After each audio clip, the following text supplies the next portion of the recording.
Hello everyone, welcome back to our channel. ಇಲ್ಲಿ ನೋಡಿ, ನಮ್ಮ ಗಿಡದಲ್ಲಿ ಟೊಮೊಟೊ ಹಣ್ಣಾಗಿದೆ. ಈ ಟೊಮೊಟೊ ಗಿಡ ಬಂದು ನನ್ನ ಮಗ ಸ್ಕೂಲಿಂದ ತೊಗೊಂಡು ಬಂದು ಇಟ್ಟಿರೋದು. ನಾನು ಇದ್ಕೊಂಡು ಏನಾದರೂ ಫ್ಲವರ್ ಗಿಡ ತರಬೇಕಿತ್ತು, ಯಾಕೆ ಟೊಮೊಟೊ ಗಿಡ ತಂದೆ ಅಂತ ಕೇಳಿದೆ. ಅದಕ್ಕೆ ಏನಂದ ಅಂದರೆ, ಅಮ್ಮ ನೀನು ಡೈಲಿ ಶಾಪ್ಗೆ ಹೋಗಿ ಟೊಮೊಟೊ ತಗೊಂಬ ಅಂತಾನೆ ಹೇಳ್ತಾನೆ ಇರ್ತೀಯ, ಹಾಗಾಗಿ ನಾನು ಟೊಮೊಟೊ ಗಿಡನೇ ತಂದೆ ಅಂತ ಹೇಳ್ದ. ಅವನ ಮಾತು ಕೇಳಿ ನನಗಂತೂ ತುಂಬ ನಗು ಬಂತು. ಅದು ನಿಜಾನೇ, ಮನೆಗೆ ಏನೇ ಬೇಕಂದ್ರೂ ಶಾಪ್ಗೆ ಹೋಗಿ ಅವನೇ ತಗೊಂಡು ಬರ್ತಾನೆ. ಕಿರಾಣಾ ಶಾಪ್ ಐಟಮ್, ವೆಜಿಟೇಬಲ್ಸ್, ಹಾಲು, ಮೊಸರು ಪ್ರತಿಯೊಂದು ಅವನೇ ತಗೊಂಡು ಬರ್ತಾನೆ. ಆ ವಿಷಯದಲ್ಲಿ ನನಗೆ ತುಂಬ ಖುಷಿಯಾಗುತ್ತೆ. ಪ್ರತಿಯೊಂದನ್ನು ಚೆನ್ನಾಗಿ ನೆನಪಿಟ್ಕೊಂಡು ತರ್ತಾನೆ. ಮುಂಚೆ ನನ್ನ ಮಗಳು ಹೋಗಿ ತಗೊಂಡು ಬರ್ತಾ ಇದ್ಲು, ಈಗ ಫುಲ್ ಜವಾಬ್ದಾರಿ ನನ್ನ ಮಗ ತಗೊಂಡಿದ್ದಾನೆ. ಇಲ್ಲಿ ಬ್ರೇಕ್ಫಾಸ್ಟ್ಗೆ ಪಲಾವ್ ಮಾಡ್ಬೇಕು ಅಂದ್ಕೊಂಡಿದ್ದೀನಿ. ನನ್ನ ಮಗಳು ವೆಜಿಟೇಬಲ್ಸ್ ಕಟ್ ಮಾಡ್ತಿದ್ದಾಳೆ. ಕಟ್ ಮಾಡಿದ ನಂತರ ರೆಡಿಯಾಗಿ ಕಾಲೇಜ್ಗೆ ಹೊರಡ್ತಾಳೆ. ಅವಳು ರೆಡಿ ಆಗೋಷ್ಟೊತ್ತಿಗೆ ನಾನು ಪಲಾವ್ ರೆಡಿ ಮಾಡಿಬಿಡ್ತೀನಿ. ನಮ್ಮ ಮನೇಲಿ ಎಲ್ಲರಿಗೂ ಗ್ರೀನ್ ಕಲರ್ ಪಲಾವ್ ಅಂದ್ರೇ ಇಷ್ಟ.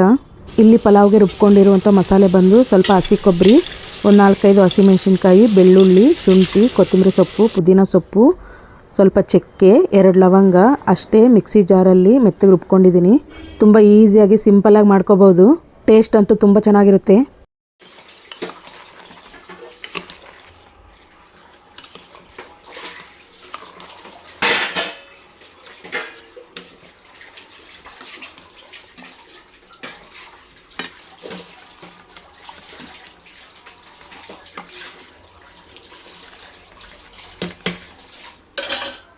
ಇನ್ನು ವೆಜಿಟೇಬಲ್ಸ್ ಪಲಾವ್ ರೆಡಿ ಆಯಿತು. ಈಗ ಬಾಕ್ಸಿಗೆ ರೆಡಿ ಮಾಡಬೇಕು. ನಮ್ಮ ಮಕ್ಕಳಿಗೆ ಪಲಾವು, ಟೊಮೊಟೊ ರೈಸು, ಈ ರೀತಿ ರೈಸ್ ಐಟಮ್ ಅಂದರೆ ತುಂಬ ಇಷ್ಟ. ಡೈಲಿ ಮಾಡಿದರೂ ಬೇಜಾರು ಮಾಡ್ಕೊಳ್ದಂಗೆ ತಿಂತಾರೆ, ಅಷ್ಟೊಂದು ಇಷ್ಟ. ಇಲ್ಲಿ ನೋಡಿ, ಪಲಾವ್ ತುಂಬ ಚೆನ್ನಾಗಾಗಿದೆ. ಟೇಸ್ಟು ಕೂಡ ಅಷ್ಟೇ ಚೆನ್ನಾಗಿತ್ತು. ನನ್ನ ಮಕ್ಕಳಿಬ್ಬರು ಚೆನ್ನಾಗಿದೆ ಅಮ್ಮ ಅಂತ ಇಷ್ಟಪಟ್ಟು ತಿಂದರು. ನಾನು ಕೇಳಿಲ್ಲ ಅಂದರೂ ಸಹ ಅಮ್ಮ ಇವತ್ತು ತುಂಬ ಚೆನ್ನಾಗಿದೆ, ಸೂಪರಾಗಿದೆ ಅಮ್ಮ ಅಂತ ಹೇಳ್ತಾ ಇರ್ತಾರೆ. ಅದು ನನ್ನ ಮಕ್ಕಳಿಬ್ಬರಲ್ಲಿ ನನಗೆ ತುಂಬ ಇಷ್ಟ ಆಗುತ್ತೆ. ಏನೇ ಒಂದು ಅಡುಗೆ ಮಾಡಬೇಕಾದ್ರೂ ನಾವು ಖುಷಿಯಿಂದ, ಇಷ್ಟದಿಂದ ಮಾಡಿದರೆ ಅದು ತುಂಬ ಟೇಸ್ಟಿಯಾಗಿರುತ್ತೆ. ಇದು ನಮ್ಮ ಮಾರ್ನಿಂಗ್ ರೊಟೀನ್ ಆಗಿರುತ್ತೆ. ಇನ್ನು ಇದು ಬಂದು ಈವ್ನಿಂಗ್ ನಾವು ಟೆಂಪಲ್ಗೆ ಹೋಗೋದಕ್ಕೆ ರೆಡಿ ಆಗ್ತಾಯಿದ್ದೀವಿ. ನಾನು, ನನ್ನ ಮಗಳು, ನನ್ನ ಮಗ 3 ಜನ ಹೋಗ್ತಾಯಿದ್ದೀವಿ. ಮನೆ ಹತ್ತಿರದಲ್ಲೇ ಅಮ್ಮನವರ ದೇವಸ್ಥಾನ ಇದೆ, ಅಲ್ಲಿಗೆ ಹೋಗ್ತಾಯಿದ್ದೀವಿ. ಎಲ್ಲರೂ ರೆಡಿ ಆದ ನಂತರ ದೇವ್ರ ದೀಪ ಹಚ್ಚಿ ದೇವಸ್ಥಾನಕ್ಕೆ ಹೋಗ್ಬಿಟ್ಟು ಬರ್ತೀವಿ. ಇದು ಬಂದು ಮಂಡೇ ವ್ಲಾಗ್ ಆಗಿರುತ್ತೆ. ಇವತ್ತು ಅಮಾವಾಸ್ಯೆ ಆಗಿರೋದ್ರಿಂದ ಬೆಳಗ್ಗೆನೇ 4 o'clockಗೆಲ್ಲ ನಾನು ನನ್ನ ಮಗಳು ಎದ್ದು ಪೂಜೆ ಮಾಡಿದ್ವಿ. ಬೆಳಗ್ಗೆ ಪೂಜೆ ಮಾಡಿದ್ದು ವಿಡಿಯೋ ಮಾಡೋಕ್ಕಾಗಿರಲಿಲ್ಲ.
ಈ ದೇವಸ್ಥಾನ ಬಂದು ಮಾರಮ್ಮ ಅಮ್ಮನವರು. ನಮ್ಮ ಮನೆಯಿಂದ ಈ ದೇವಸ್ಥಾನಕ್ಕೆ ತುಂಬ ಹತ್ರನೇ.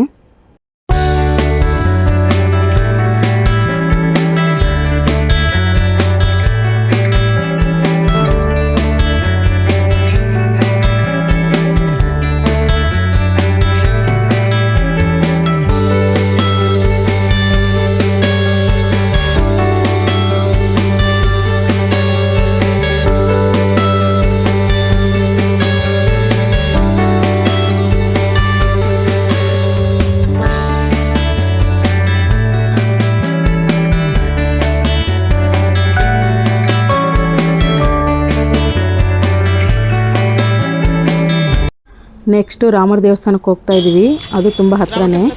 ನಮ್ಮ ಏರಿಯಾದಲ್ಲಿ ತುಂಬ ದೇವಸ್ಥಾನಗಳಿದೆ.